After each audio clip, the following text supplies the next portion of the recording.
Bonjour, je me nomme Francis Lama, professeur de philosophie. Ce matin, nous allons dispenser un cours relatif à la classe de terminale sciences sociales, un cours sur la liberté et la démocratie.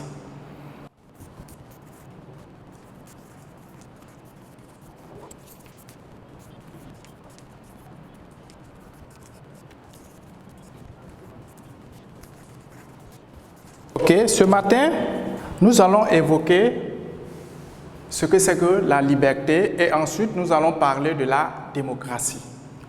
Lorsqu'on parle de la liberté, de façon générale, la liberté est perçue comme une absence de contrainte. Une absence de contrainte dans tout ce que nous posons comme acte au niveau de la société. Et cette absence-là de contrainte fait que chacun, dans sa décision de pouvoir poser des actes, le fait de façon libre et de façon indépendante. Mais est-ce qu'en réalité, l'homme peut s'affranchir des différentes contraintes?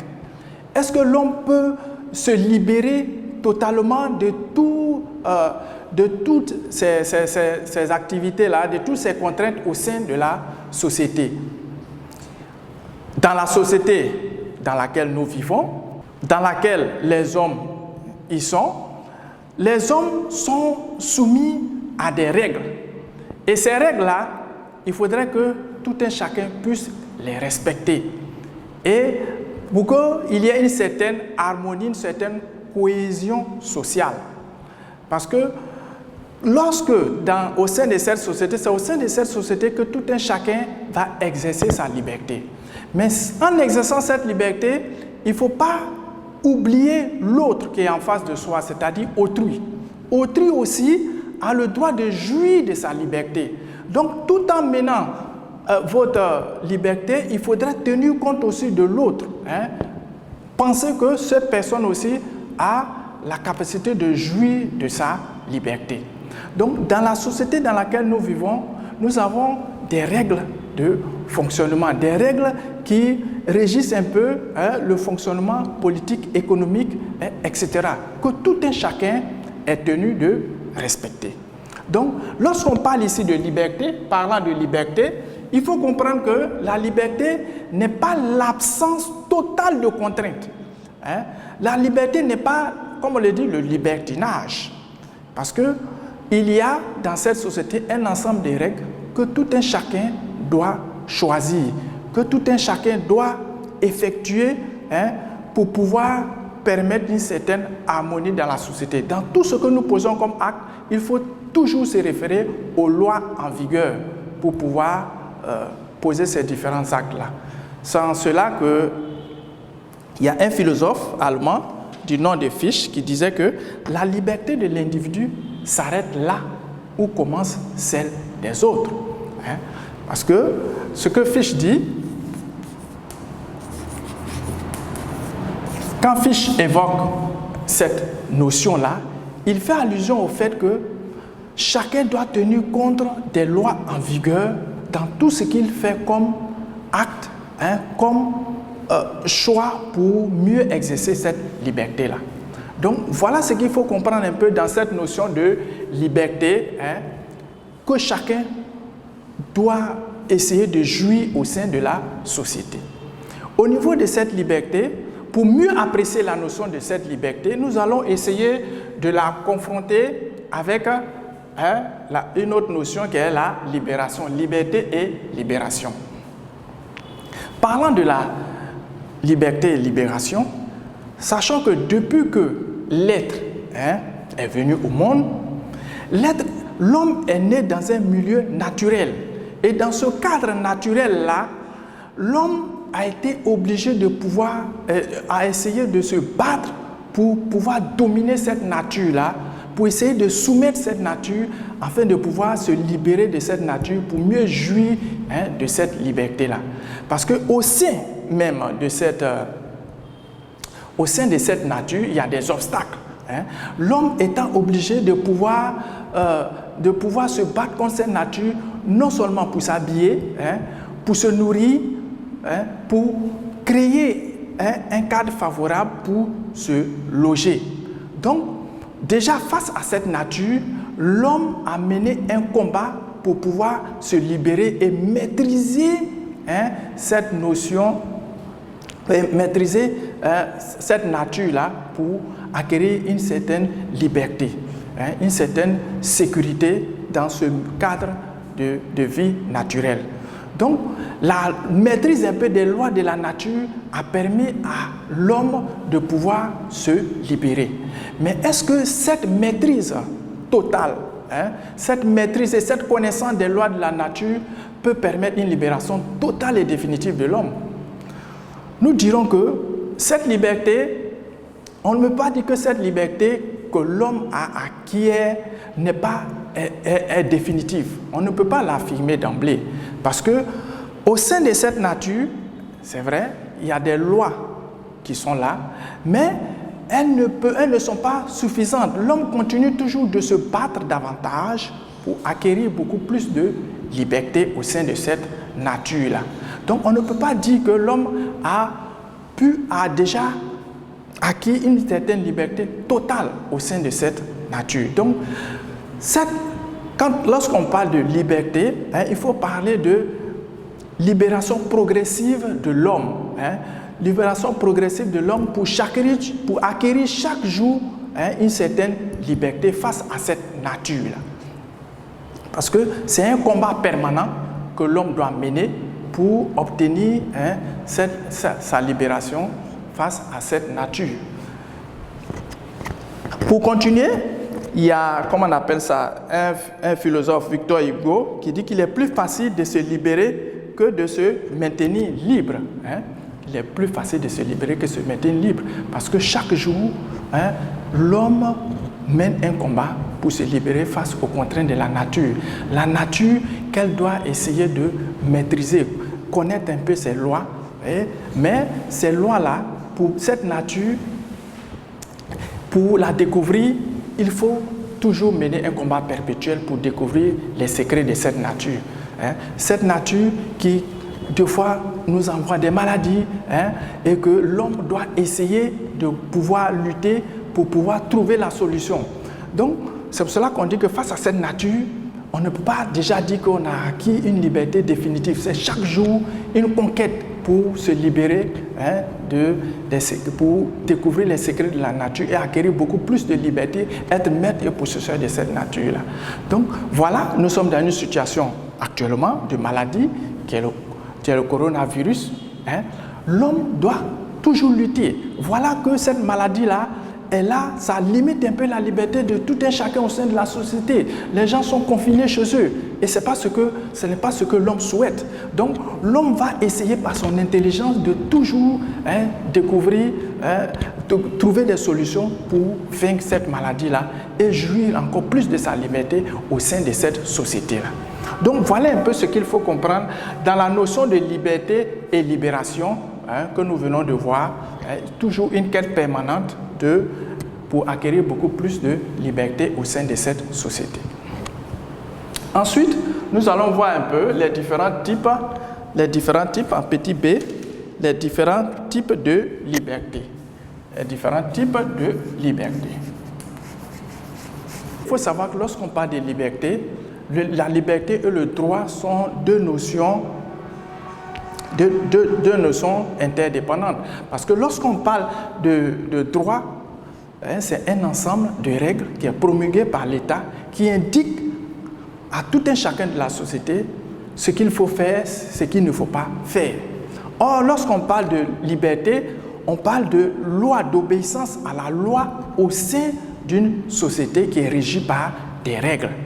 Ainsi, nous allons voir certains exemples de type de liberté, savoir la liberté naturelle, c'est-à-dire c'est une liberté qui permet à tout un chacun de jouir de sa vie, de jouir de sa santé, lorsqu'on parle de liberté naturelle. Il y a aussi la liberté d'expression. Dans cette notion de liberté d'expression, c'est la liberté qu'a tout un chacun d'exprimer ses opinions, ses idées. Donc, voilà encore une autre notion de liberté d'expression. Il y a aussi la liberté d'association. Dans la liberté d'association, liberté d'association qui permet à tout un chacun d'adhérer au groupe de son choix. Au groupe de son choix. Ça peut être un parti politique, ça peut être une structure. Donc, on donne cette liberté à chacun d'adhérer à ces différentes structures-là. Donc, dans la liberté d'association aussi, nous avons la liberté de travail. Parlant de la liberté de travail, c'est la liberté que tout un chacun a de pouvoir exercer le métier qu'il veut. De pouvoir le faire de façon libre, de pouvoir exercer ce qu'il maîtrise comme métier. Et comme moi, je suis professeur de philosophie, donc j'ai choisi ce métier-là. Et normalement, ce métier, comme on l'a dit, ça doit être aussi l'objet, ça doit être défendu par des syndicats pour pouvoir permettre à ces travailleurs de pouvoir accéder à leurs droits lorsqu'ils sont brimés. Ensuite, on a la liberté individuelle. La liberté individuelle, c'est cette liberté-là qui consiste à faire tout ce qui n'est pas, interdit par la loi. Mais il faut tenir compte aussi de son prochain, d'autrui, tout en respectant autrui dans cette notion de liberté individuelle. Donc voilà quelques notions de liberté. Nous avons également la liberté politique qui permet à chaque État de se gouverner elle-même sans s'en référer à un autre État. Donc parlant de la notion de liberté, il faut savoir que la liberté, elle s'exerce toujours en tenant compte des règles en vigueur au sein de la société, que tout un chacun doit respecter pour une meilleure conduite et une meilleure cohésion sociale au sein de la société. À ce sujet, il y a un philosophe d'ailleurs du nom de Jean-Jacques Rousseau qui disait qui perçoit la liberté comme un fardeau, un poids, c'est-à-dire un contrat social que tout un chacun doit respecter. Donc, cela voudrait dire que chacun de nous est tenu de respecter les règles en vigueur dans la société pour une meilleure cohésion sociale au sein de la société. Donc, après avoir évoqué la liberté, ainsi qu'en mettant en rapport la notion de liberté et libération, après avoir évoqué les différents types de liberté, nous allons évoquer en petit 2 la démocratie. Parlant de la démocratie, il faut savoir que la démocratie, lorsqu'on parle d'un État démocratique, cette notion d'État démocratique est née à Athènes.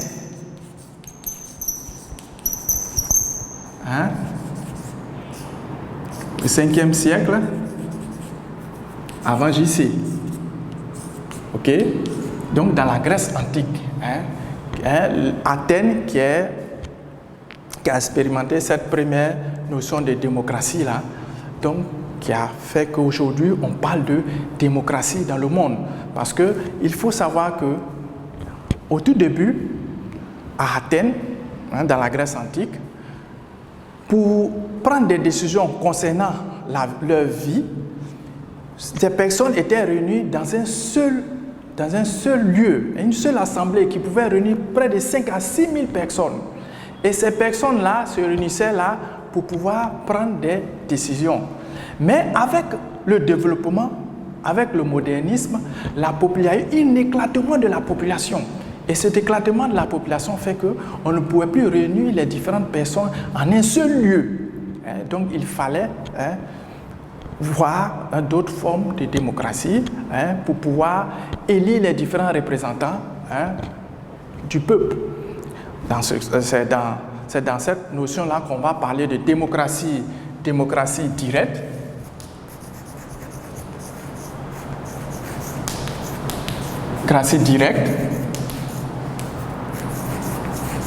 Démocratie directe ou présidentielle et démocratie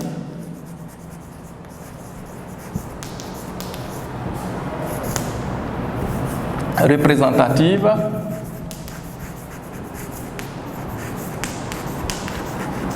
ou parlementaire. où le peuple, où la population va choisir librement ses représentants. C'est pour cela qu'on parle de souveraineté du peuple. Donc la démocratie, qui vient de deux mots grecs, c'est-à-dire démos et kratos.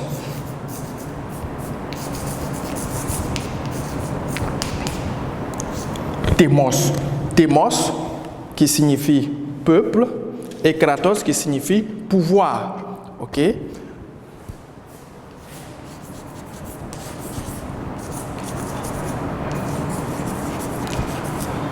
Pour Abraham Lincoln lui définit la démocratie comme étant le pouvoir du peuple par le peuple. Donc, la démocratie, c'est un régime politique dans lequel le pouvoir exerce librement le peuple exerce librement son pouvoir. Donc, parlant de la démocratie, lorsqu'on évoque le fait qu'un État est démocratique, il y a certains facteurs sur lesquels nous nous basons pour dire qu'un État est démocratique. Et ces facteurs-là sont les suivants. Dans un État démocratique, normalement, il doit avoir une constitution. OK?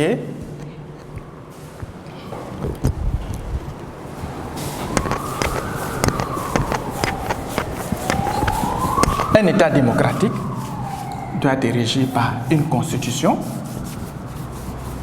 c'est-à-dire un ensemble une loi fondamentale que tout le monde est tenu de respecter. OK? Donc, dans la démocratie, voilà des facteurs qui prouvent vraiment qu'un État est démocratique. Une constitution, la souveraineté du peuple,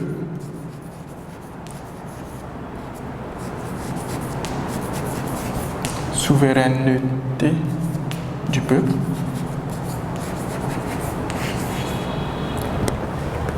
Et qu'est-ce que cela voudrait dire? Cela voudrait que le peuple, la population, a le droit de choisir librement ses représentants. Ce peuple a le droit de choisir qui elle veut aux différents postes de responsabilité de la société. Ensuite, on a l'égalité de tous et la règle de la majorité. Lorsqu'on parle de l'égalité de tous, cela voudrait que nous sommes tous sur le même pied au niveau de la loi. Et lorsqu'on évoque le fait de la règle de la majorité, parlant des règles de majorité, il faut savoir, je prends un exemple, lorsque il y a un poste à pourvoir, que deux personnes sont là et que les gens doivent essayer de les élire pour choisir celui qui va être peut-être à un poste de responsabilité, comme peut-être la mairie ou la députation, les gens vont aller aux élections, ils vont voter. Sur 100 personnes, entre les deux candidats, celui qui va obtenir 50 plus 1, c'est-à-dire 51 personnes, sera considéré comme élu. C'est ce qu'on appelle la loi de la majorité. Celui qui va obtenir la majorité, c'est lui qu'on doit choisir. Donc, il faudrait que cela soit respecté dans un État démocratique. Ensuite, on a le droit de la minorité. Parlant du droit de la minorité, au niveau du droit de la minorité, je prends toujours un exemple. Au niveau de l'Assemblée nationale, il y a plusieurs partis politiques qui sont représentés. Et dans cette assemblée-là, il y a des partis qu'on considère comme des partis majoritaires parce qu'ils ont plus de députés que d'autres. Ceux qui ont moins de députés vont être considérés un peu vont être considérés en minorité. Mais le fait qu'ils ne soient minoritaires ne veut pas dire qu'ils n'ont aucun droit. Ils ont aussi les mêmes droits que les autres qui sont majoritaires. Donc on doit les écouter dans les débats. Dans les débats d'idées, leur point de vue doit être écouté également, même s'ils sont en minorité. Donc le droit à la minorité, lorsqu'on évoque un État, dans un État démocratique, il faut qu'il y ait le droit à la minorité. Ensuite, on a, dans un État démocratique, il faut qu'il y ait une justice impartiale. C'est-à-dire nous sommes tous, devant la loi, nous devons tous respecter la loi. Celui qui faillit, il doit être frappé par la rigueur de la loi. Même si tu es une personne haut placée dans la société, lorsque tu enfreins aux règles de la loi, on doit te punir. Donc, il faut qu'il y ait une justice impartiale au sein d'un État démocratique. Okay? Et ce système judiciaire doit être vraiment indépendant, c'est-à-dire les juges qui sont là ne doivent pas être sous l'influence d'un quelconque pouvoir, c'est-à-dire le pouvoir peut-être exécutif pour rendre les décisions. Ils doivent prendre leurs décisions de façon indépendante pour tout le monde. Ensuite, nous avons la liberté d'expression. Au sein d'un État démocratique, il faudrait que la population exprime ses idées, ses opinions. Face à des décisions, peut-être des autorités, il faudrait que des gens, ce n'est pas toujours qu'il faut approuver. On peut désapprouver ces décisions. Et les gens, on doit leur laisser cette liberté-là de s'exprimer et de pouvoir manifester leur opinion. Même si cela est contraire à l'idée, il faudrait les laisser manifester, exprimer cela. Ensuite, dans un État démocratique, il faudrait qu'il y ait le multipartisme politique, c'est-à-dire la création de plusieurs partis politiques pour pouvoir participer à la vie de la nation, afin d'informer la population sur la manière dont ceux qui sont au pouvoir gèrent les biens de tout un chacun. Nous avons aussi ce que nous appelons l'alternance politique. Au niveau de l'alternance politique, il faudrait savoir que dans un État, il faudrait qu'il y ait l'alternance politique, c'est-à-dire il faudrait que celui qui vient en tant que chef d'État, lorsqu'il a fini son mandat, si c'est 2 mandats, s'il a eu la chance d'avoir ces 2 mandats, il faudrait qu'il respecte les règles en vigueur au niveau de la Constitution pour céder la place à une autre intelligence qui va venir participer aussi au développement du pays, apporter sa pierre à l'édifice, comme on le dit. Donc, il faudrait faut respecter cette règle d'alternance politique. Okay? La garantie des droits fondamentaux, c'est-à-dire au niveau de il faut garantir les droits fondamentaux des citoyens. Les droits des citoyens. Ce dont le citoyen a droit, il faut le garantir, il faut le protéger, il faut sécuriser la population.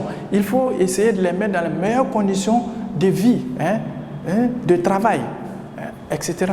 Donc, voilà un peu un ensemble de règles qu'un État qui est considéré comme démocratique doit respecter pour qu'on puisse considérer cet État-là comme un État démocratique. Donc voilà ce qu'il fallait comprendre dans cette notion de démocratie-là. Et il faut savoir qu'au jour d'aujourd'hui, il y a beaucoup d'États, surtout les pays africains, qui aspirent à cette démocratie. Mais cette démocratie, comme on vient de l'évoquer, se base sur certains piliers, certains facteurs qui peuvent permettre de dire qu'un État est vraiment démocratique. Donc, voilà ce qu'il fallait comprendre dans cette notion de liberté et ensuite de démocratie. Parce que lorsqu'on parle de démocratie, c'est dans un État démocratique que s'exerce la liberté de tout un chacun, de toute personne. Parce qu'il ne peut pas exister un État démocratique sans des règles en vigueur. Et ces règles-là permettent à la population de jouir de leur liberté. Donc, dans la notion de démocratie, il faut comprendre aussi qu'il y a la notion de liberté au sein de cette démocratie-là pour permettre à la population de jouir pleinement de sa liberté et de pouvoir permettre l'exercice de cette démocratie-là.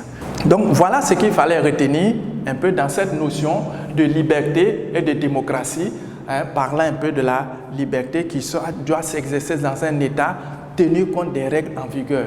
Et ces règles-là, comme on le dit, ne peuvent qu'exister que dans un État qui est démocratique. Quand on parle d'un État démocratique, c'est un État qui est basé sur la liberté des citoyens. Que tout un chacun doit essayer de respecter cela pour une meilleure harmonie sociale au sein de la société.